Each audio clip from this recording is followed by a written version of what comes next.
Today, I'm talking to you about the evolution of advanced machining towards the machining of new materials. This is another trend that is happening recently because of the introduction into the market of advanced materials. As I told you from the beginning, materials and processes have to come together, because when you invent a new material, then most of the time you risk that there are not so many processes able to machine it, and so an evolution also from the side of the manufacturing processes is needed. And we start with a case of aeronautic alloys. And in particular, I'm talking to you about Inconel. Let me, I prefer to comment the whole slide like this. So Inconel is used for machining all that parts. Typically, they are parts of airplanes, engines, but also in ground applications, you could have valves, reservoirs that have to do with difficult to treat materials, fluids, cryogenic applications. So it is material that has a very broad field of application. Look there, minus 250 plus 700 degrees. So it is a really high performance material.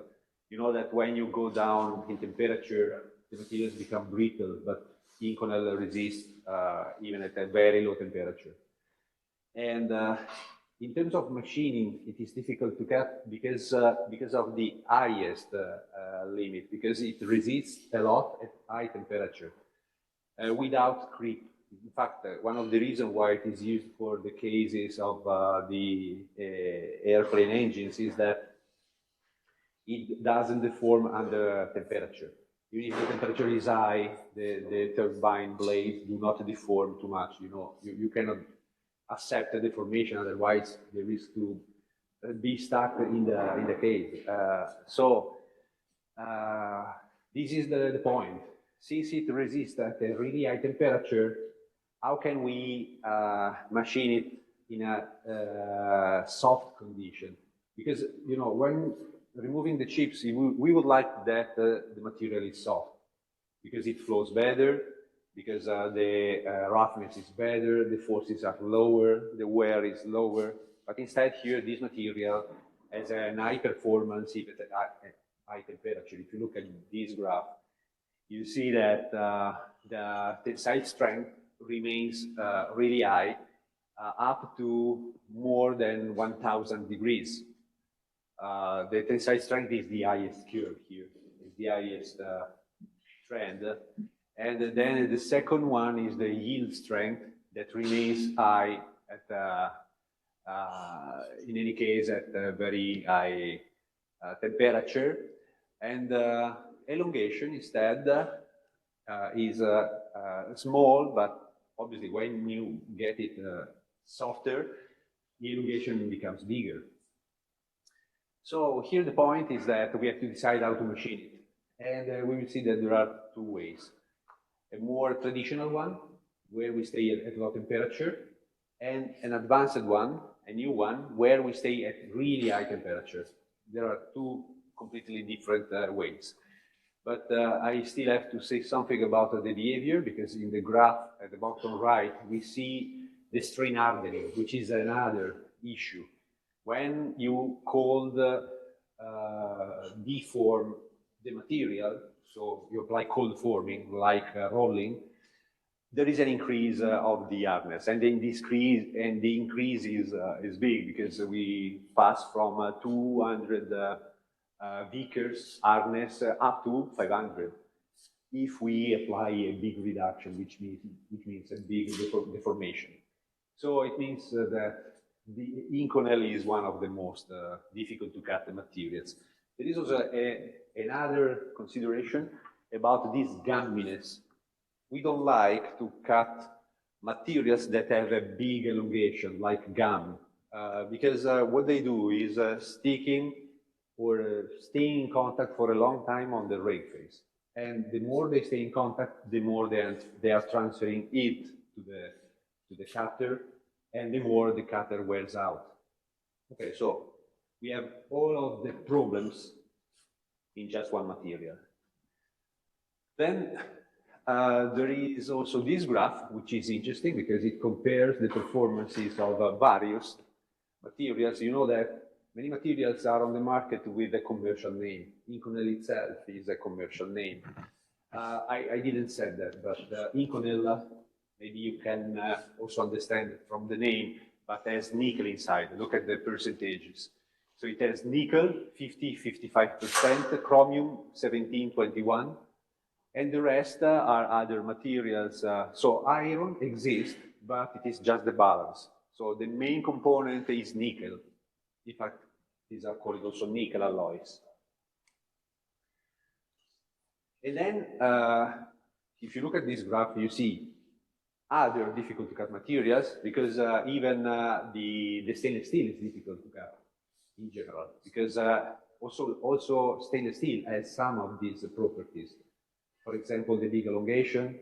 For example, there is another problem typical of stainless steel and also Inconel, which is the spring back. So I cut it, but then it springs back, and so it wears out the tool.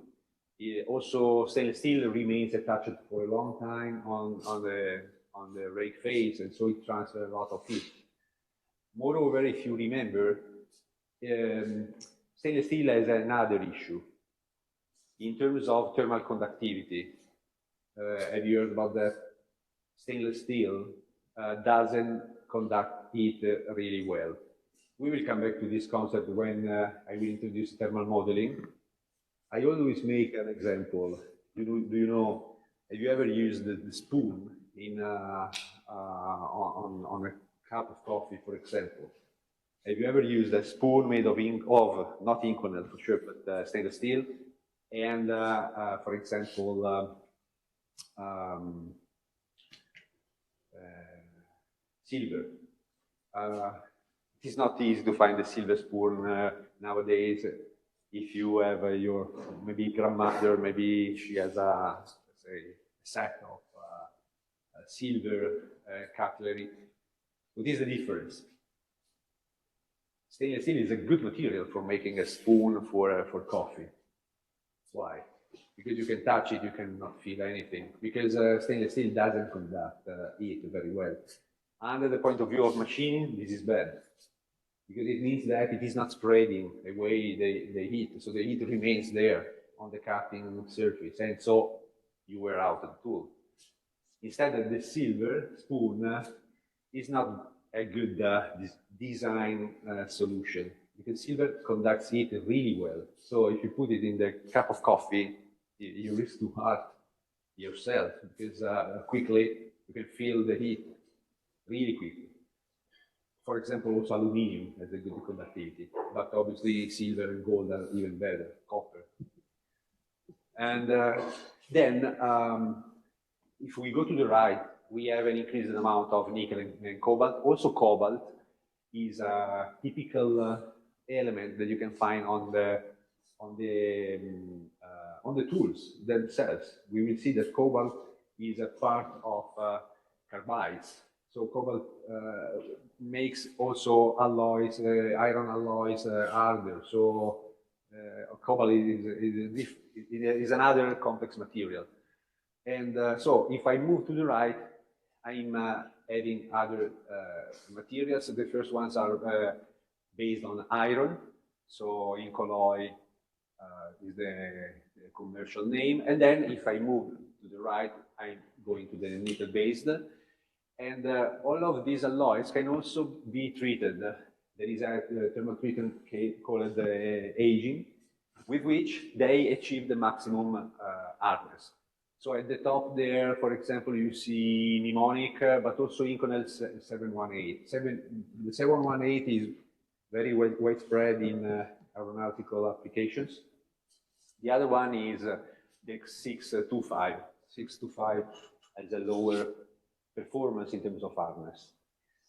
These materials tended to create the notch wear. The notch wear is represented there.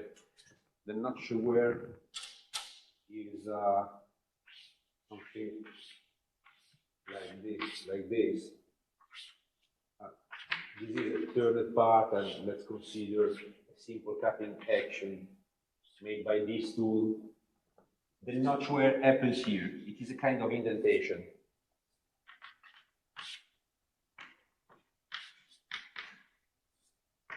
So, especially if you are continuously using the same AP, which happens usually in industry. But a good idea would be to modify it. So you start with an AP and then you use another one, so that the notch is a little bit distributed. The notch is indentation, so after the notch you have the breakage of the tool. You see there, what you see in that picture is the flank. This is the flank. So I have to look here and I have to rotate it, and what I would see is that one. Is that plane. So also here I prefer to comment the whole slide together. And I have different ways of cutting Inconel, and they are associated with two different tool materials. One is the usual carbide material. Carbides are at the base of, I would say, 80–90% of the current tool you can find on the market. Because previously there was also high-speed steel. So at the beginning the tools were made of steel, but then steel, even if it is hardened, at a certain point it sees a decrease of the performance at high temperature. Carbides are better. Also because carbides, and we will see in this presentation, can be graded. So depending on how big the grains of the carbide are, you can have more ductility. If they are big, the matrix around the grains, which is made of cobalt, contains more cobalt, and cobalt is the metallic part of the carbide. So when you have more cobalt, the carbides are tougher. Instead, when the grains are fine, there is less cobalt and carbides are harder. This gives these good properties to carbides because they are really flexible in the sense that you can decide for the grain, for example, for finishing operations, when you need stiffness and you need that material to resist more to temperature because you go to high speed, it is better to use fine grains. Instead, in roughing, you can use bigger grains because they are tougher, and so there are different grades of carbides if you look at the catalog of a tool manufacturer. And in fact, carbides can be used also on Inconel, but Inconel is resistant at a high temperature. So if I want to use carbides, I have to go slowly in terms of cutting speed. So BC must be low. What does it mean? It means what you can read there. Low means, for example, 30 meters per minute. Consider that a mild steel can be machined at 300 or 400 meters per minute. So one of magnitude less than the cutting speed I can use on a standard steel. So really slowly. And then you see if we compare the case A with the case B, what is the difference? In the case A, we have solid carbide tools, which means that the mill is made of carbide. It is a piece of carbide shaped with the teeth of a mill. In the second case, instead, we have a body made of cemented steel, and we put there the inserts. This is typically done for big mills for roughing operations. And since they are bigger, they require also a high torque. So this is the reason why you see low torque in the case A, because the mill is small. In the second case, there is high torque. Why this information about the torque is important? Because somewhere you have the machine, you have the spindle, and the spindle has to support this performance. If you remember, we have a graph of the machine. We need to know how much torque and power the machine is able to provide. And we will see that in the case of machining of Inconel, the machine is really object of big stress in the spindle, especially if we use ceramic materials. Also for the ceramic case, we have the case C, where we have big mills with the body made of steel and inserts for wrapping. And the case D said is a solid ceramic mill. It is delicate, it is fragile, it is brittle, but you can machine Inconel at a huge velocity. Look at the velocity VC, which is 1,000. So 1,000 meters per minute respect to 30. So it's a huge difference. Those inserts and mills have a short life. Even if they are made of refractory materials like ceramics, they have a life of 7 minutes, something like that. But in that 7 minutes, they go so fast that you remove a lot of material. There is a drawback, not only advantages in using ceramics. And I have already told you the case of the turbine for Formula One, which is made of Inconel. And I have already told you that the company making that turbine at the end decided for carbides.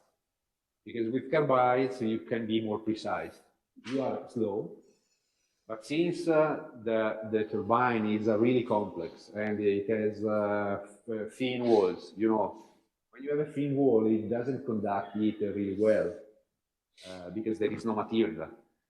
You know, conduction works better when you have a mass of material. But if your part is thin, the heat remains there.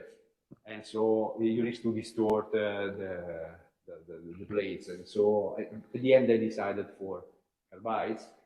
There is also another reason, which is somehow contained in the considerations of the feed. Because if you are using carbides, since VC is small, you know, if you think about the formula of VC, there is N. If VC is small, N is small. So my spindle is rotating slowly. Here I could have an issue, because if I'm rotating slowly, remember that usually the spindles are not providing so much power. Maybe even if they provide torque, if you remember the graph of the torque is almost flat. So they have torque, but not so much power. You have to make the calculations. In any case, the spindle is not stressed, it rotates slowly. But in the case of ceramics, in order to get 1,000 meters per minute, especially if the mill is a solid one, which is maybe small like this, we have used mills of 10 millimeters, it has to rotate fast. And so this means that now, if you think about the formula of Vf, which is the feed speed, if you remember, it is Fz times Z, the number of teeth, times N. If N is really big, Vf is high, which is a good news by itself. And in fact, this is the reason why some companies have tried ceramic mills, because they can go fast. When you go fast, now think about the formula of MRR, which is Vf times AP times AE, right? So being faster with the Vf means removing a lot of material in the unit of time. But what is the issue? The machine is suffering here because the spindle is rotating fast. The Inconel has a good performance, so the torque is high. Moreover, when you have an high feed, yesterday we have learned that the machine has to follow a path, right? So when you have a sharp, let's say, turns, like it happens on a turbine that is complex, the machine is continuously in transient. So it feels high acceleration, high jerk. So the risk you have is to break the machine. So the machine works hard with all of the axes that are moving really fast, accelerating back and forth. But the risk you have is to break. First thing you break are the bearings of the spindle. The spindle is moving back and forth at an high torque and high velocity, and the ceramic bearings of the spindle risk a lot. And if you break the spindle, it is from 30 to 50,000 euros. So at the end, by summing all of these effects, that company decided to go for carbides. But in some cases, I have also a counter example. There is another company. Maybe I can also cite the companies. In this second example, it is GKN. It is a company making engines for airplanes, and they remove a lot of material. Probably I've already cited to you. There are some pieces of the stator that are T-shaped. They start from a block, so they go with ceramic inserts. They remove a huge amount of material, and then they have to finish it. Because the drawback of ceramics is that they leave there a lot of flash bursts that have a thermal origin, so they are hard. So the finishing operations are not easy, but in any case they do that, so it is convenient. Okay, I'm trying to remember the name of the Italian company making the turbine blades. It is in Emilia-Romagna. Yeah, we'll think about it. They make parts for sporty cars and Formula One. And okay. So I can also comment more. For example, at the bottom left here, you see that milling has an advantage with respect to turning, because in turning, the insert is always in contact, which means that we have two things to say here. On the one hand, it is better, because the temperature is constant, and we know that every material for a tool suffers a variation of temperature, suffers the gradient of temperature. This is the good part. The bad part is that since it is always in contact, the temperature is higher. So usually in turning, you have to slow down a little bit. You have to decrease the cutting speed because the temperature otherwise is too high, even for the ceramic inserts. And instead, in milling, you can push a little bit more because we know that the cutter exits at a certain point, and the fact that it is moving in air cools down. But there is also a drawback of this, because you risk to break the inserts because of the thermal shock. There is one thing I can do, which is something we have learned before. What I can do for milling is design a toolpath with a really constant engagement, so that the torque is constant, so that I leave the mill there with the same, let's say, mechanical actions, and so this is something good. Moreover, I have to design a path where the mill never exits, because if it exits just for a few seconds, it cools down quickly because it is 1,000 degrees. If it exits by 1 second, it risks that it cools down, and then when it enters again, you break it because of the force and the torque. So it is better if I design a path where the mill is always in contact. So these are nice things to say when you want to machine a difficult to cut material. In terms of the other parameters, there is a parameter that is better for carbides, which is FZ. Why, relatively speaking, carbides can withstand a bigger FZ, in your opinion?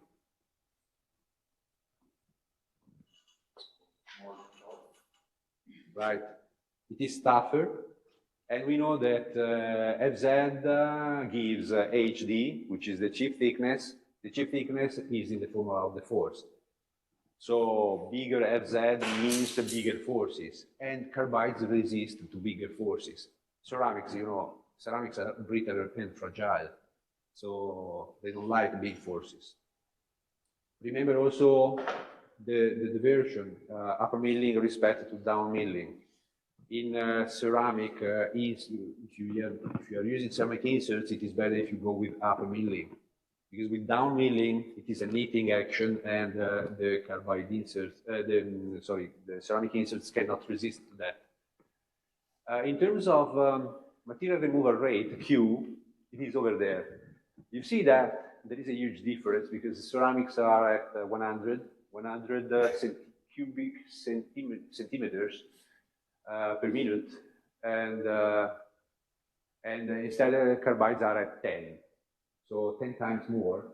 But there is something misleading or contradicting, because if you look at the total material removed, it is better for carbides. What is the trick? Why carbides remove more material? More material in terms of volume. This is cubic centimeters. Yeah, say something.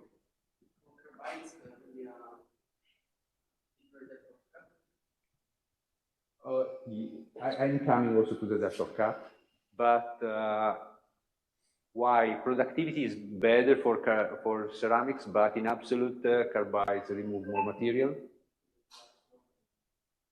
Because right, it is the only solution, and in fact, because carbides have a longer life. So if they have the standard life of a mill, which is 1 hour, they remove more material. And then also I have to comment about the cutting depth. So there is not a big difference in terms of radial cutting depth. You see radial immersion, it is the same. But instead, if we compare the actual depth of cut, we see that with carbides, we go towards a type of machining that is called trochoidal machining, which means that the mill is making a cycloid. The mill itself. We already know that the cutters in the mill do a cycloid in terms of path. But also the mill itself, the center of the mill, can do a job like that, because with this strategy, the radial immersion can be small, and so the forces can be small. And so you gain the MRR not with the radial immersion, but with the axial.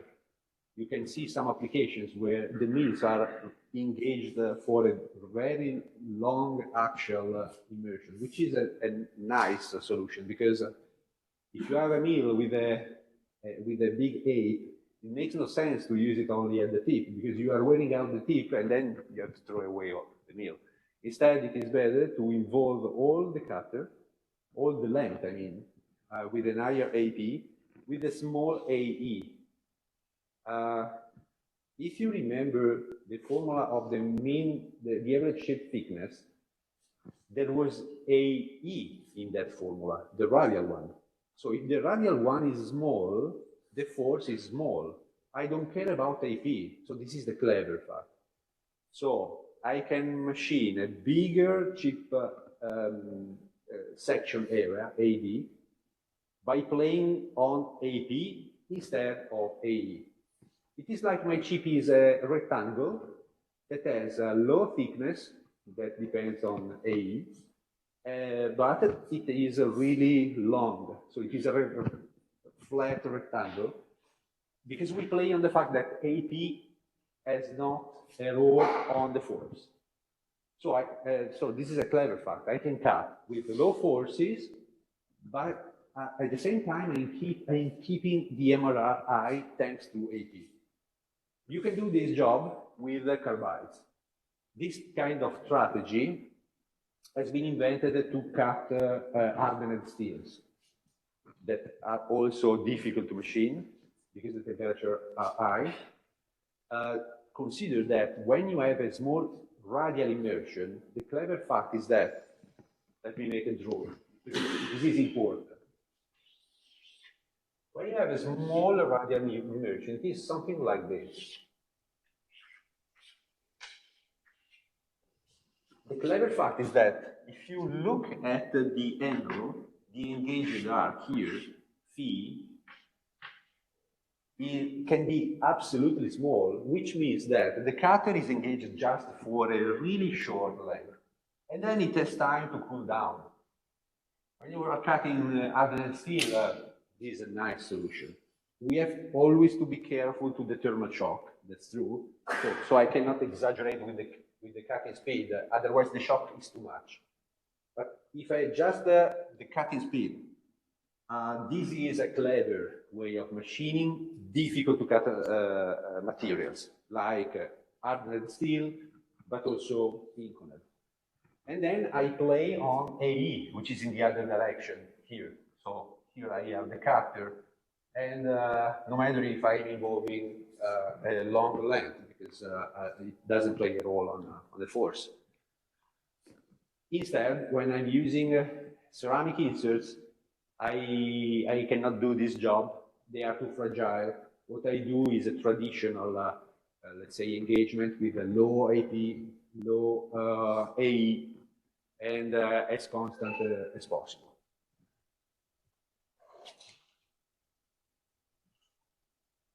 Then I have other slides that are commenting on these parameters, but basically I have already said most of the things. This graph is interesting because it compares the performance of the most performing Inconel alloy 718 respect to standard stainless steel 304. And you see that at low temperature, the cutting force, or would be better to say cutting pressure, but this graph is about the cutting force, is higher for 718. But instead, if I go at high temperature, it is a reduced one. What I haven't cited yet is that when I'm using ceramic inserts or solid end mills, since I'm machining the Inconel at 1000 degrees, Inconel is so soft that I will show you a video. It reduces into droplets. Sometimes it is even melting. So it means that if you have the right cutting tool, you can even machine such a material that resists at high temperature, overcoming its temperature. And this is doable with ceramic inserts. Obviously, we pay for this, not only in terms of money, but in terms of machine, in terms of bad surface finish. So, as I said, sometimes it is not the best solution. So you see here, for example, the reason why ceramics can do this job at high temperature, because at a certain point, even the carbides are softening at high temperature. Instead, since ceramics are brittle and refractory, they stay at a high performance even at high temperature. On the right, instead, we see the typical shapes of the cutting edge. Let me use this graph.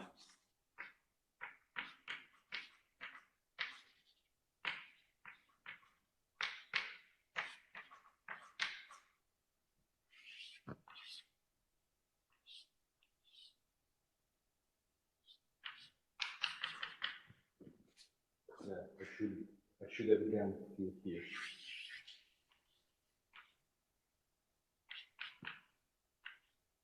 It is not exactly in scale, but what I want to show you. Here I'm cutting and I'm rotating. This is RE. We have already commented. This is the edge radius, the one that I should compare with the chip thickness. The material here is coming this way.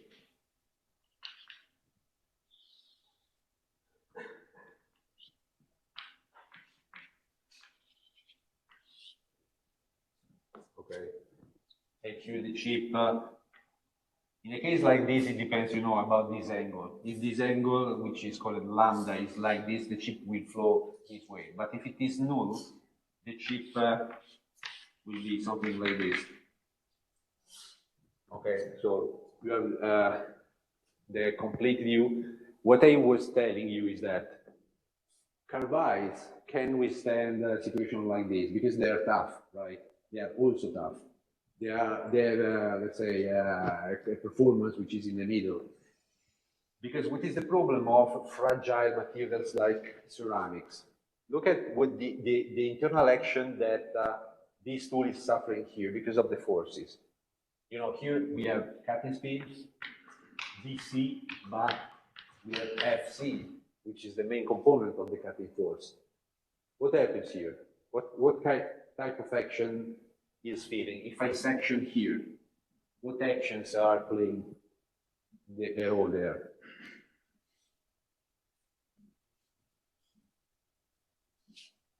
You have studied this already, because you are at the fourth year. If I cut here and I substitute, I can decide to look at one phase or the other, but I have to substitute the other with the internal actions. Which ones? Shear. Shear, yes, and the other? Bending, okay. A ceramic insert, in your opinion, likes bending. If you take a piece of glass, it likes bending? No. And in fact, for this reason, we need to use a negative configuration. Look at this one. So let me make, I can make almost everything here. This is gamma 0. This is the rake angle. What I'm telling you is that a ceramic insert should have this rake face. This is a positive gamma 0, and this is a negative one. So it pushes a lot, because the purpose is reducing the shear. And what kind of action I'm looking for with ceramics? I'm looking for one action. You know, if this is really inclined, I don't have shear anymore. What do I have? Yes, that one. The sign is good. Yeah. Compression. Because this action will compress the rake face against the tool holder. And so ceramic likes compression. So for this reason, you have to use that configuration, the first one. So with ceramic inserts, you are pushing and smashing the material, which increases the temperature. Okay, so it is made on purpose. And then if you look at the catalog of a tool builder, you will find these names with these acronyms, and there are different grades of ceramics. And for example, if you move to the left here, they are more tough, and if you go to the right, they resist more to notch wear. But in case you have to select an insert, you can find good information on the catalogs. Also, the one at the right is really good. It is the typical graph you can find related to the operating window of the insert, because what you have is VC on the y-axis. So when you see VC, it means also temperature.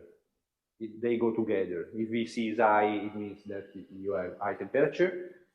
Instead, look at what you have on the x-axis. We have HX. If you remember, HX is the maximum chip thickness along the engaged arc. Okay, so what does it mean? The x-axis is representing what? The y is representing temperature, and the x is representing what is the direct effect of HX? We talked about HX for making a certain calculation, right? Force. So if I move to the right, for example, I risk at a certain point, if I exit from that window, to break the insert because of the forces. For example, instead, if I am too thin, 0.05, let's remember the minimum chip thickness. It's not such a big news, because at that chip thickness, we know that the cutting pressure is high, the material doesn't want to be cut. And in fact, look at the writing there.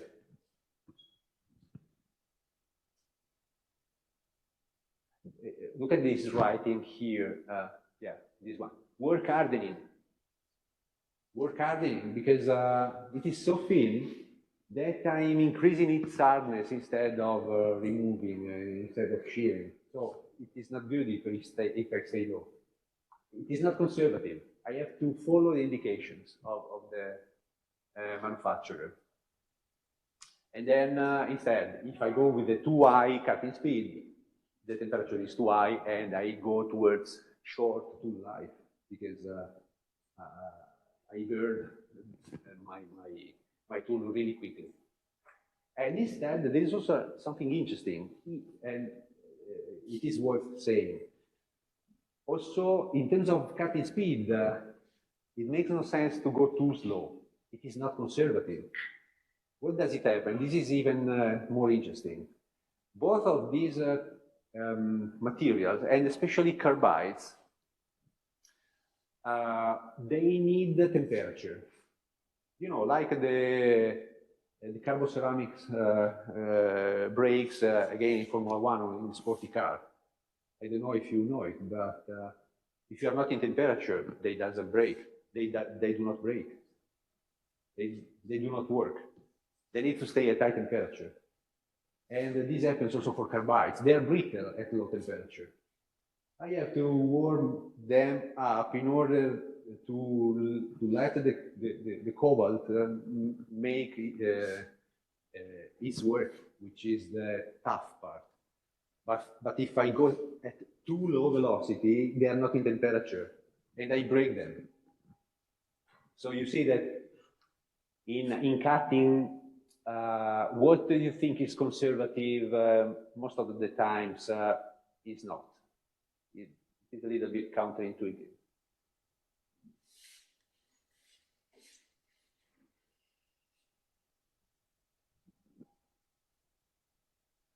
Okay, yeah, here I have some other slides, but they are giving us more material, but it is in line with what I have already said.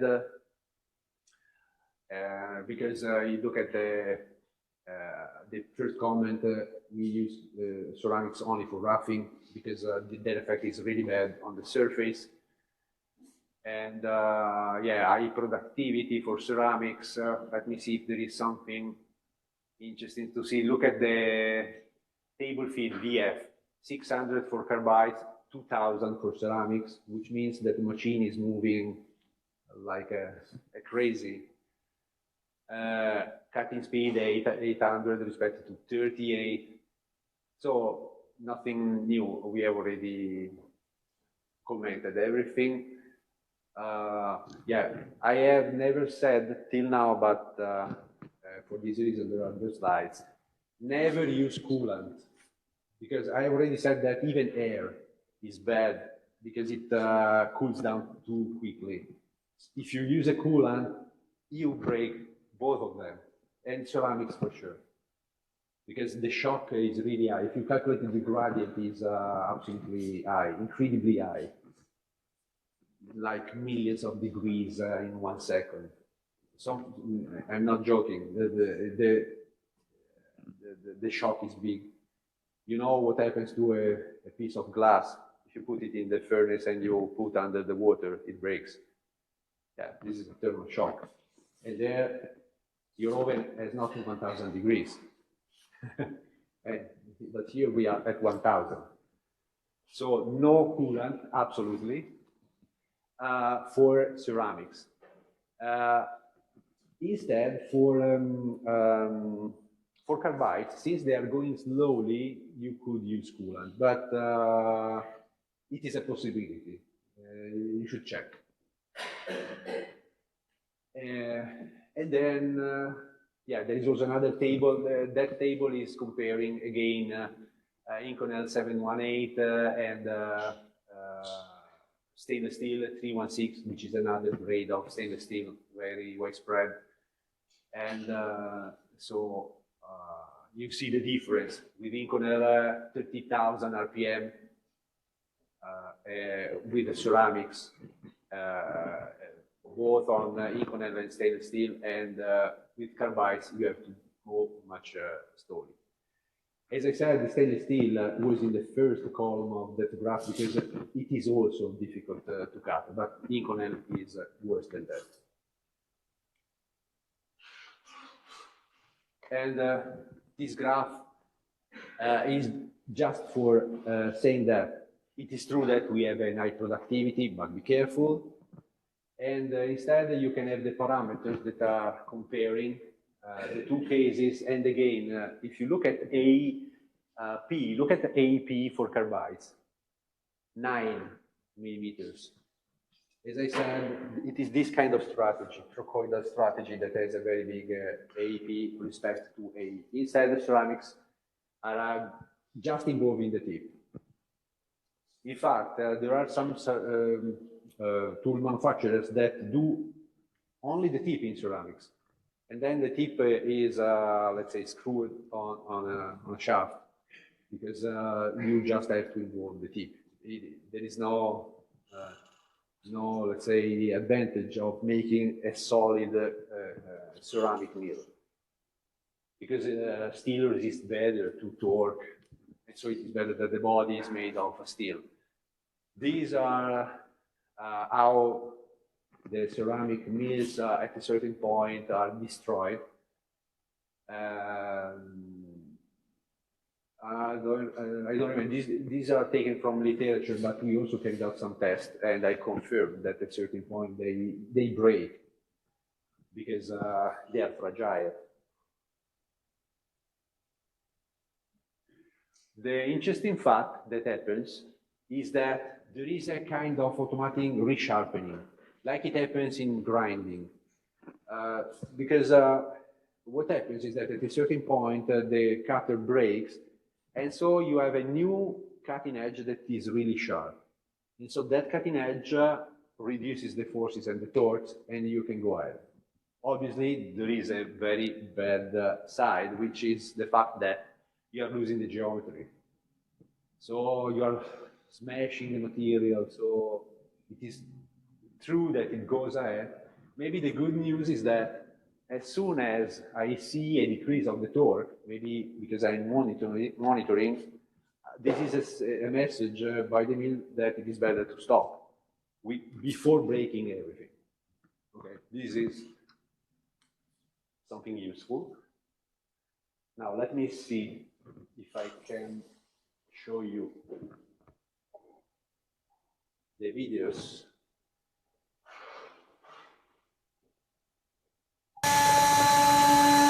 Ma hanno visto che sto fregando, almeno capiscono che... No, gliel'ho detto io. No. Gli ho fatto sentire il rumore.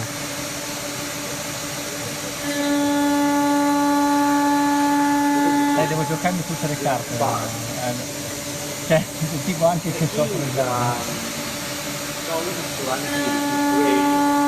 Ma quello è scontato, è scontato. Ma usare una macchina così non è scontato.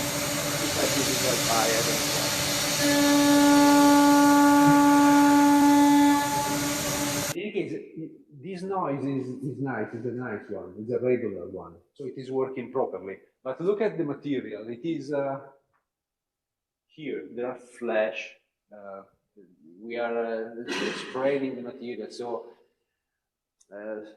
in fact I have never understood the reason for these small mills, because I understand if you are using a big mill because you have to remove a lot of material, but a small mill should do a small feature.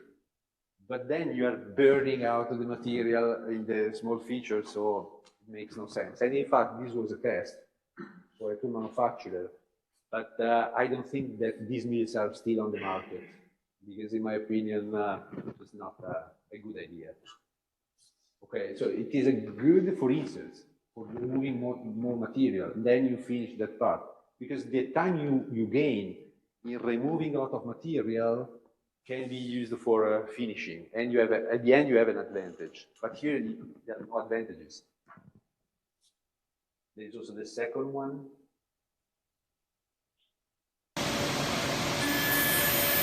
Guarda come ci sono due bande di colore, una di tallonamento e una di taglio. Un po' sì, C'è una che sembra...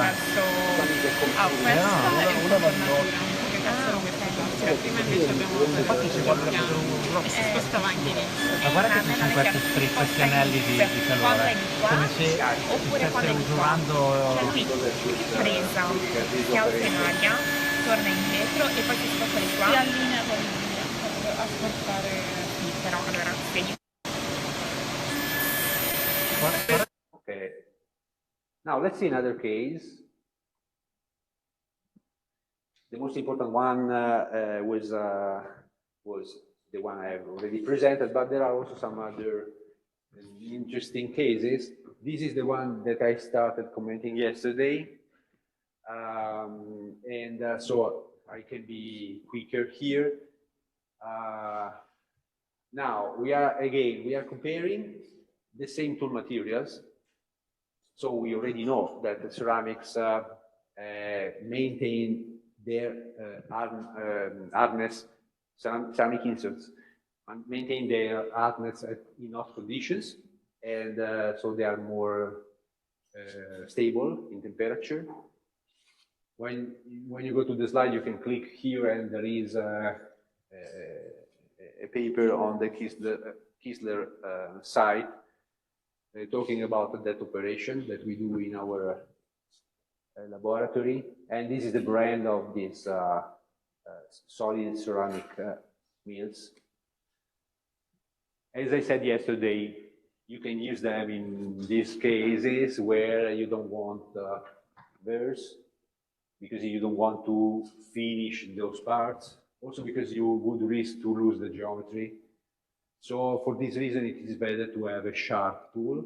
There is also another reason for using such an hard material on such a soft target material, and the reason is that you can make a huge number of parts. Maybe they said 10,000 parts, 10,000.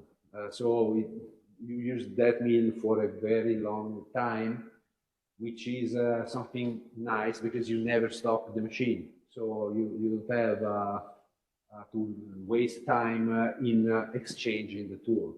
So this is also a good reason for using this strange combination of really hard material for the mill on a soft target material.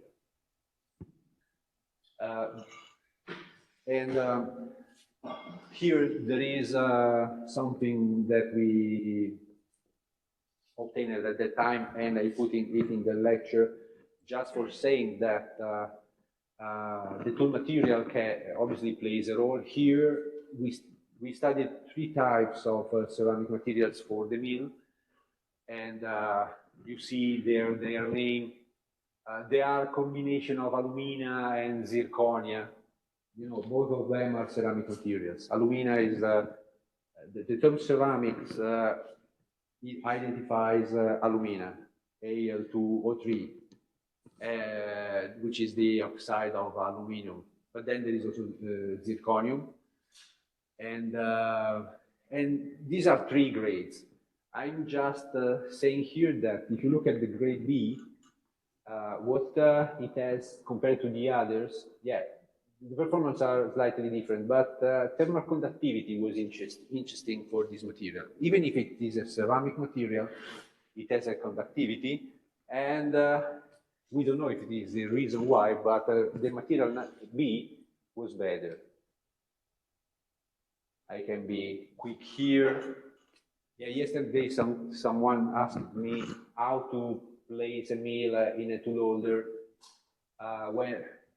When doing that operation, you have a special vise where you keep the tool holder at the base, and then you can unscrew the tool holder. You put the mill inside, and then you screw. In a case like this, you have to control the torque, because otherwise you break the mill because of the torque when you screw it. Okay, because it is fragile. And you see that the ceramic material had also different colors, but we don't care so much, but they were different. And they had 3 cutters, even if the diameter was small, because it is 1.5. One good thing when you mount the mill in the tool holder is that usually, even if the mill is really thin, like 0.1, usually the shaft is bigger. It is 3 millimeters. So you can keep it from the shaft and you can place it there. So regarding the performance, I just want to say that the material number B always gives a lower force. And the news and let's say the learning content that we have here is that the forces are a good proxy of wear. So basically, when the forces are smaller, we have to expect a lower wear. So if you don't have time and money for making a long experiment about tool wear, what you can do is measuring or calculating or measuring the forces. So material number B was promising under this point of view because it was able to keep the forces low, probably because of a surface action that was different. So because of the friction. Maybe thermal conductivity was a good thing for that material. We arrived in there, so we don't know exactly the reason. These are the clues that we have. But the message in terms of the lecture is that when you have small forces, it is better. Okay. It is trivial, let's say, but you can use this concept for comparing tools, the performance in terms of wear. So probably material number B is better in terms of tool wear, which means that its life is bigger, is longer. These are some features at SEM. You see the material that is stuck on the rake face. Obviously, it is not an issue because when you enter again into the cut, that material is soft and it goes away. Ceramics do not have problems about that. Also here, these are small chips that are attached to the cutter.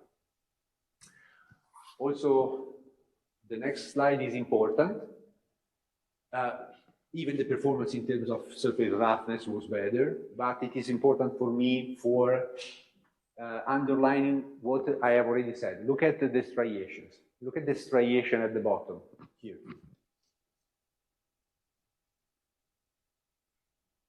Okay, this is an edge. Yeah, I don't have sensibility here. Huh? This is the edge. There is a wall there. If you look at on the right, you see that the bottom has a very nice striation. So when you see those striations, it means that the cutting action was almost perfect. You see that since even if we had the 3 cutters, you don't see anything that is repeating every 3 paths, right? They seem all the same. It seems that there is just 1 cutter. It means that there was no run out. The operation was smooth. And also you can notice what I told before. You see that when you are close to the wall, you cannot see the striations anymore. Also because they are small, but we know that there, the chip thickness is so small that probably we are plowing a little bit. But since we have selected a right feed, most of the trajectory is carried out properly above the minimum chip thickness. Okay, so this is the best compromise. Instead, if you look at the other 2 cases, you see some strange striations, right? That have nothing to do with the signature of the tool path. This is a symptom of vibration. So probably there was maybe chatter or some other forced vibrations. You see there, the kind of aliasing. So the striations are such that you see a different texture. So this is, let's say, a bad symptom. Something was not perfect. And instead, this graph is a nice one for understanding the burr formation. You see that you can have burrs everywhere, at every edge, at the entrance, at the exit. And these are really bad when you are machining a brass for the watch industry.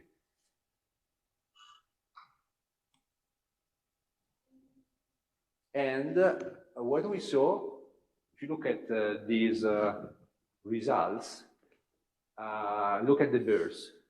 You see that the best condition is the one at the highest value of field. It is the one at the right, 20 microns. Instead, the first one is 1 micron. But we have already commented about this. Does it make sense to cut at 1 micron of FZ? We will never have a radius less than 1 micron. And so we were smashing the material. Now it is not possible to see the surface finish, but probably if I look at the surface finish here, I cannot see the striations. It's smashing everything, which, you know, it looks like a good surface because it is clean. But the fact that there are no striations is a symptom that is saying that we are not using the right parameters. Moreover, if I go to the right, the fact that I am using a bigger chip thickness is better in terms of burst, because instead, when the chip thickness is too small, this smashing action is such that it creates a ductile deformation of the material instead of cutting, which creates the burst. So instead of cutting, we are deforming. Okay, so, you know, also here it is a little bit, let's say, counterintuitive, because one could think that it is better to go slowly for having a good quality. Every time we have to decide what it means. Slowly, but not too slow, or too thin. Last one. Now we look at a different case, and in particular, now we look at how to machine carbides. So now carbides are becoming the target material. And this is interesting because we have said till now that with carbides you can machine almost everything, and now the problem is, how can we machine carbides? Is it possible or not? This is also useful to support what I was saying to you about the grades. Look at the grades of carbides. If you go to the right, it is really coarse, so the grains are big.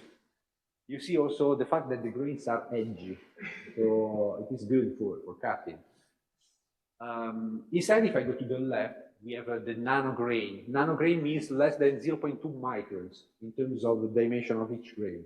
So on the left, we have a really high quality material that is used for finishing, because it is more brittle on the left, because there is not so much cobalt.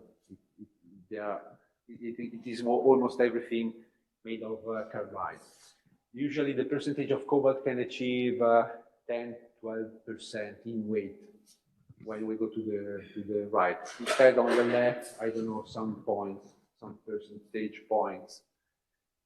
So if I'm using it for a tool, when I'm using the left one, I'm doing finishing and high precision operations. Also because when you have a fine grain and you grind the material for obtaining the cutting edges, it is like an homogeneous material. So RE can be smooth. Instead, when I have coarse grains that are even hard, and I try to grind them, at the end I would have a very, let's say, bad edge, because they break, because they are too big and too coarse. So I cannot have a fine cutting edge. Also for this reason, the tools made of the coarse material are used just for big tools and for roughing. And also that graph is something you can find in manufacturing courses before this one. Because again, what we have there is a scale of hardness on the y-axis. I say again, because this graph can be overlapped again with the previous one, where we had the cutting speed on the y-axis and chip thickness on the x-axis. It is equivalent. So saying cutting speed and saying hardness are going together. In fact, if you look the material that stays there at the top, it is diamond. Because diamond is really hard. It keeps the hardness at high temperature, and I make a step ahead. It is the good one for finishing. All these three things are going together. I would also say low forces, because you see that diamond stays close to the origin in terms of x-axis. So it doesn't resist to high forces. It is brittle.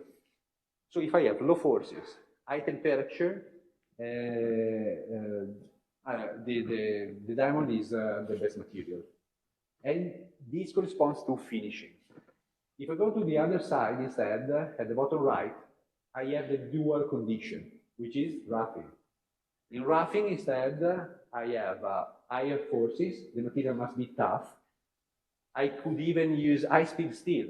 If you look at there is high-speed steel. That is the ancient tool materials, which is still used for really complex and big tools. Do you know broaching? Have you ever heard about broaching? Broaching is a process that is good for making the slots in the gears. You know, they are action slots. You cannot go there with a mill because otherwise it would be round. Instead, you want an edgy slot. And so there is a long tool that has a vertical cutting speed, a linear speed, like this way. You pass the broach over, and in just one pass, you rough and then finish the slot, because the diameter, the dimension of the cutters in the broach are becoming bigger and bigger, so they remove material. That big tool cannot be made of carbides because it would break. It is too long, so I need the toughness. This is made of high-speed steel, so it still exists. And also because the cost of a broach can be 100,000 euros, 100,000 euros. So it is a piece of art. And it is better to resharpen than that when it is worn out. In any case, let's go back to the operations on carbides, because first of all, let me say something more about how to do a carbide component, like an insert or like another component. Some parts of valves are made of carbides, or if you look at this one, this could be an extrusion die. If I want to extrude wires, I don't know, made of even metal, I can use a die made of carbides. And how to make it? We start from metal powders, and I have to blend so grains of carbides, for example, tungsten carbides, together with cobalt. Usually they are put together in, let's say, small spheres that also contain paraffin. So you put these spheres with paraffin, which is a kind of, let's say, binder for sticking the things together. Then you put them in a mold, and you can do cold compaction or even hot compaction. It depends on the materials, but basically you put the powder in a mold and then you press. This is the way you can produce the inserts, carbide inserts. With the hot compaction, it means that you also increase the temperature. And so you have the piece in the so-called green condition, because it still contains the binder. Then you have to remove the binder. Usually you do this in an operation of sintering, but it is like sintering is in two phases. The first phase is useful for taking away the binder, like paraffin at low temperature, and then you sinter. I've already told you that sintering means that just the surface is melting, and then these grains come together. So cobalt plus carbides. Cobalt has a low melting temperature, so also the lattice is created, the structure is created thanks to the cobalt that is gluing together the carbides grains. But then, once you have the piece of carbide, now after sintering it becomes hard. So the only way you have to machine it traditionally is grinding. For example, the cutting inserts are ground in order to make them sharp. The other one is EDM, electrodischarge machining. That is something that we will see in this course. EDM is a process based on creation of sparks between the electrode and the piece, and each spark is creating a small crater of material for the action of electrons or ions. We will see these in details. In any case, EDM doesn't suffer for the forces. It doesn't care about forces because it is a thermal process. And you can get big advantages because you have an absolutely good finish, no burst, really sharp edges. The drawback is complex and time consuming. Why is it complex? Because EDM needs to make the electrode. So first you have to mill an electrode, then you place the electrode on board on the EDM, and then you use that electrode for creating the cavity. So it is a long story. So the idea is using milling, because milling is more standard. You can use the usual flattened mill or a ball and mill for directly machining carbides. The issue is that carbides are big, are hard, and the mills usually are made of carbide. You cannot machine the same material you use for the tool, apart from when you use diamond. Why I'm saying this? Because let me show everything here. Because the solution we will use is the last one. Let me, sorry. Let me go back. Okay, let's stay here. Because I have three choices. But I will select the last one, CVD coated. So for this reason, I'm saying that I'm using carbide for the tool, but I have to coat it with diamond. There is a special coating, CVD, which is not expensive, let's say.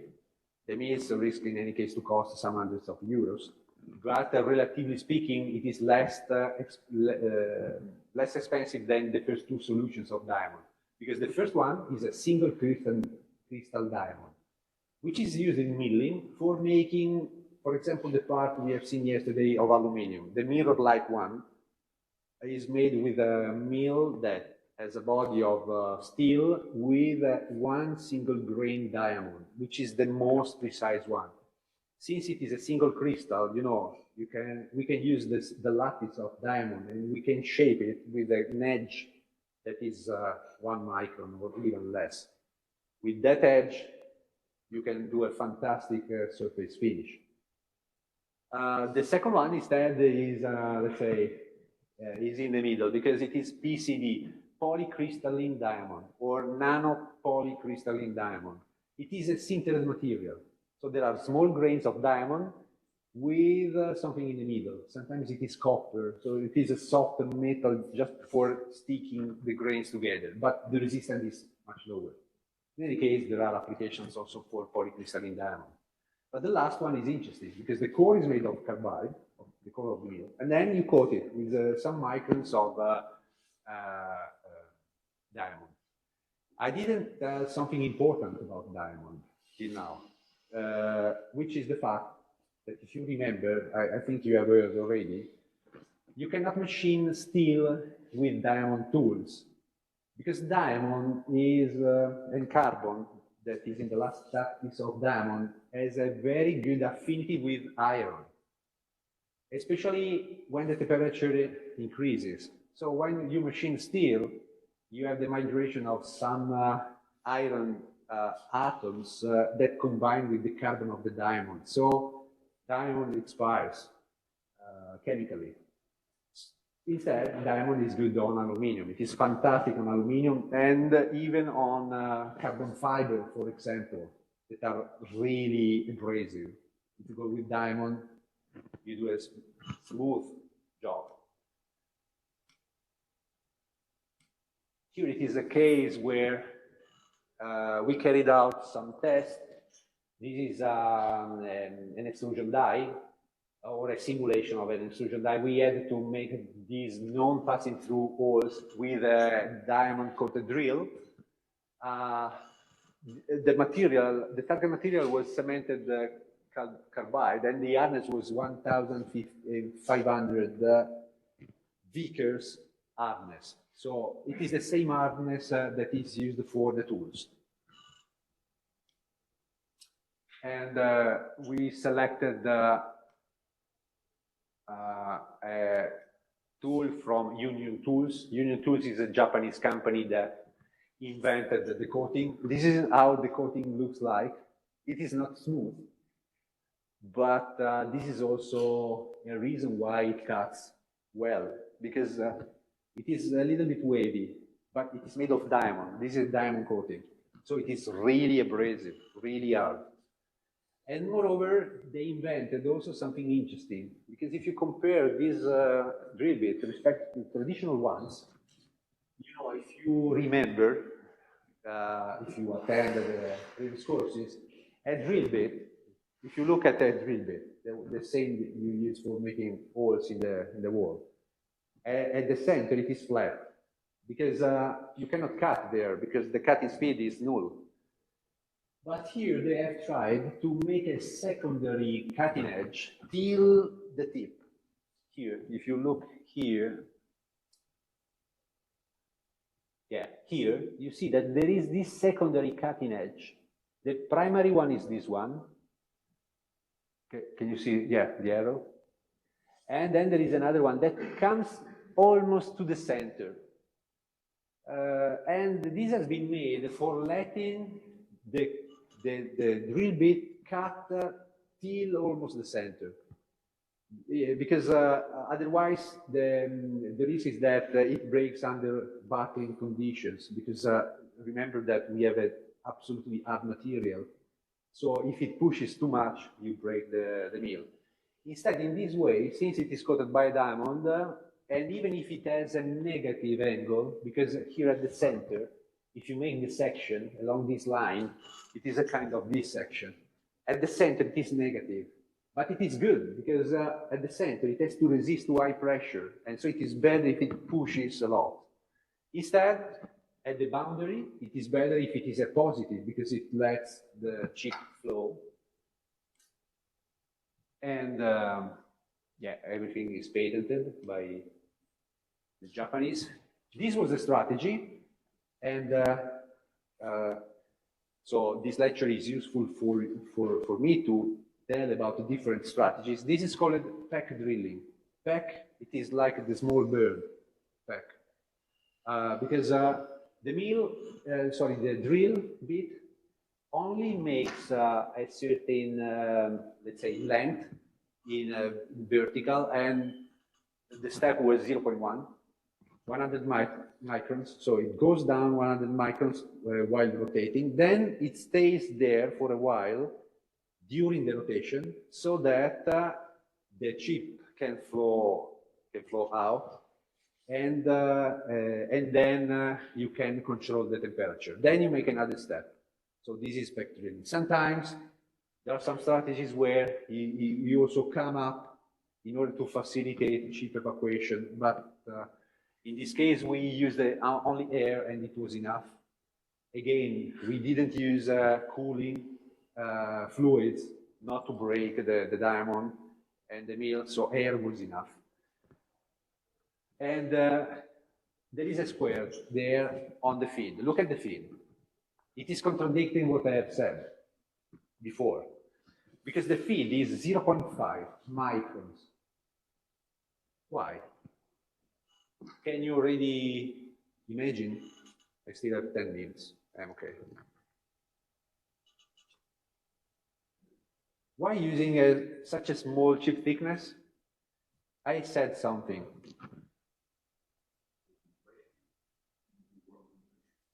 Yes, so it is like I want compression. Why do I want compression?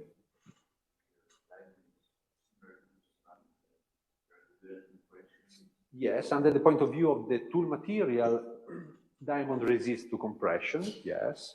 But let's look at the target material. Why should I look for compression for cutting carbides?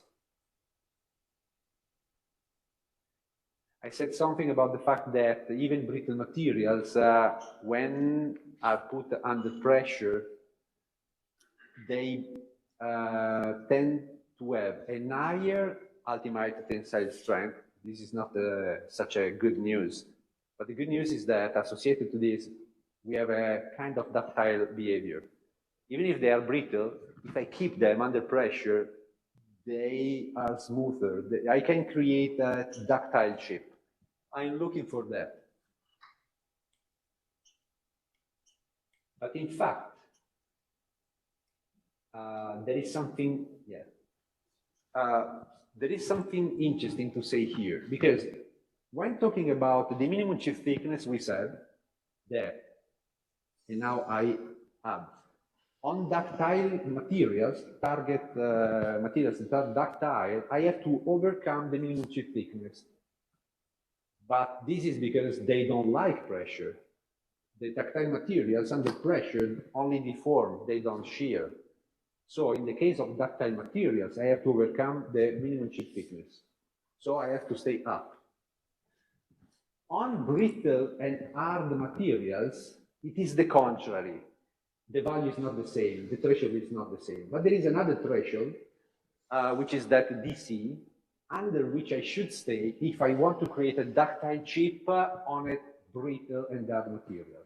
And in fact, in that formula, you see that we have many mechanical characteristics of the material, but the hardness acts at third power, and it is at the denominator. If the more the target material is hard, the less is that threshold. So the smaller must be the chip thickness, okay? The other two mechanical characteristics are the fracture toughness, which is acting exactly on the other side, because if it's tough, it is the contrary of hard, and so toughness is at the numerator, and the Young modulus is again at the numerator. Then U is a constant. So here, what is important to remember is that when the material is hard, this threshold that tells me the highest limit, and I have to be under that limit if I want to create a ductile chip, becomes smaller and smaller. So it is like I'm saying the contrary respect to what I've said about the minimum chip thickness. Now I'm saying that I want to work here. I want to stay there. So I'm looking for a small chip thickness in these conditions. Okay, it is not a contradiction. The conditions are different. It is a brittle material and hard material. And in fact, when collecting the chips, they are not so smooth, but these are ductile chips. You see that they are continuous, almost continuous. Okay, they are not small chips like it happens on, I don't know, when you machine cast iron, you have chips that are powdered. Instead, this is a ductile chip made of carbide with a nominal thickness of 0.5 microns.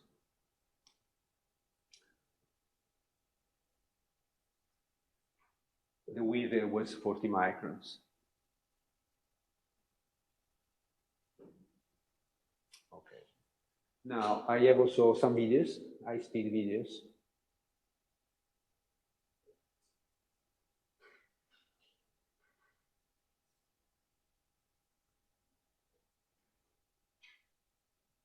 And especially this one. Here, the drill bit was creating those chips. And this is carbide, really hard carbide. you see that it's doing the job.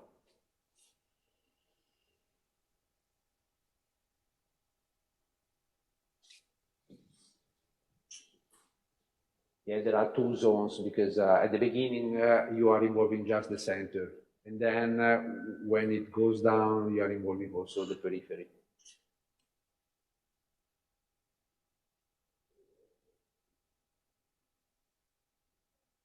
And also here we have an effect that is similar to what I have said for ceramic mills, because at a certain point we have flaking.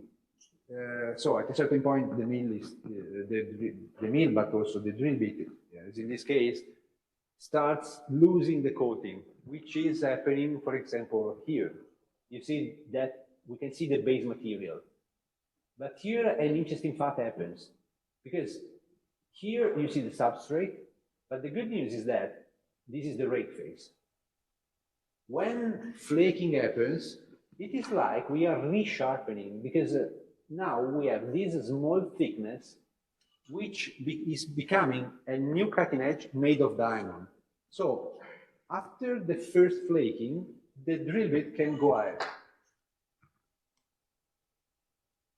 So in a graph like this, you have to imagine that there are many holes here, because we had to machine many holes.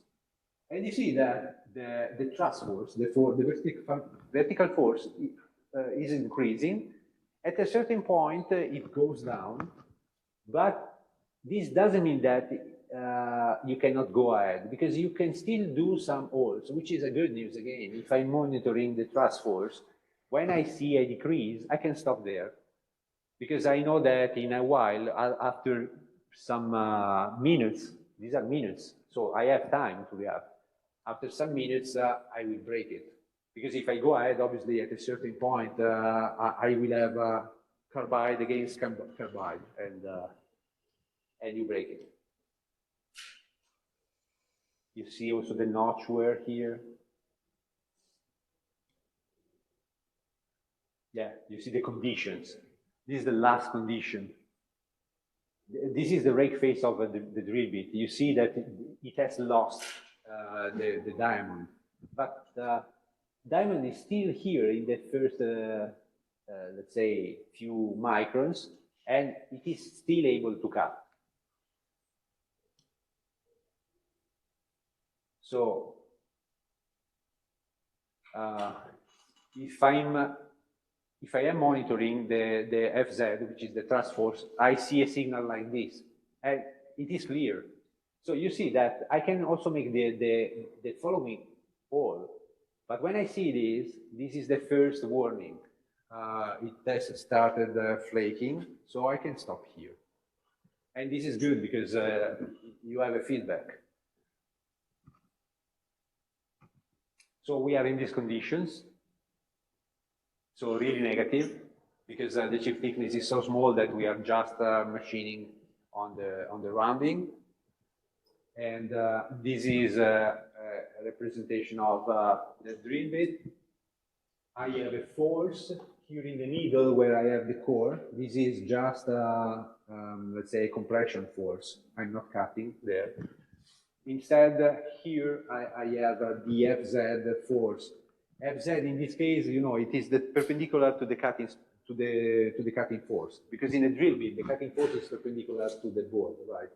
And FZ is the perpendicular force, so it is pushing, as it happens in orthogonal cutting. The forces are just rotated, but they are always the same. FC is not represented, as I said, it is perpendicular, but this one is the normal to the cutting force. And I have two edges that are working together, so I should sum these effects. The chisel is the name of the central portion. So I have this chisel, and then I have the cutting edges. So when flank wear occurs, you see that now I have a new cutting edge that is really sharp. You can see it here. And so I am reducing the forces coming from the cutting edge, because now it is even sharper than before. So for this reason, I have a reduction of the force. And again, these are the signals coming from different holes. And every time there is a decrease of the thrust force before braking. Okay. Yeah, perfect. Today, 10:00. Okay, so see you next week. Good luck for coming back home.